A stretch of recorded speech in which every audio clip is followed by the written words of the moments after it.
Hello, so I'm here to blog about the articles that we had to read for class this week.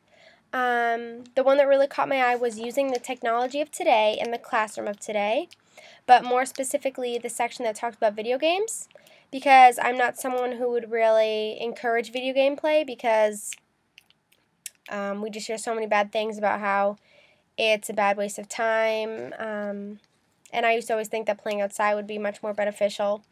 But the article explains video games as purposeful, goal-oriented, rule-based activity that the players perceive as fun.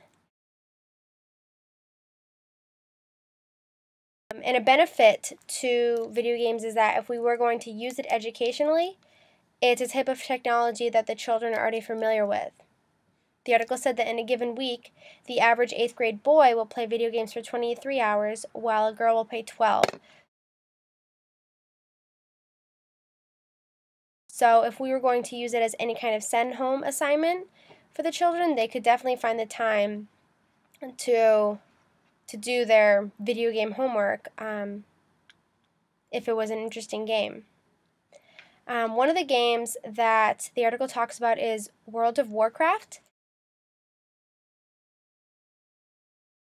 I'm sure everyone's heard about this game. I've never actually seen it, but I hear about it all the time, and I just kind of thought that it was a way for children to waste a large amount of time. But the article talks about how World of Warcraft is about attracting, evaluating, recruiting new members, creating apprenticeship programs, orchestrating group strategy, and managing disputes.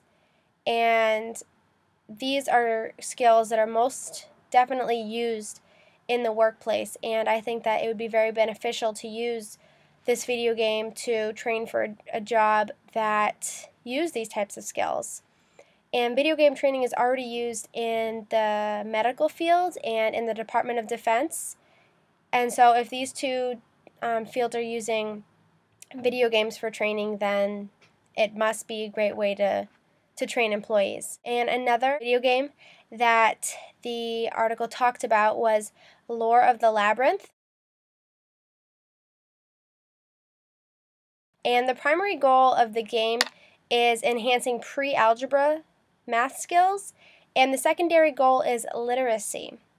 And like a lot of other people, when I hear those goals as the primary ones for the game, I think of it that it must be a boring game that is very obviously teaching the children these skills.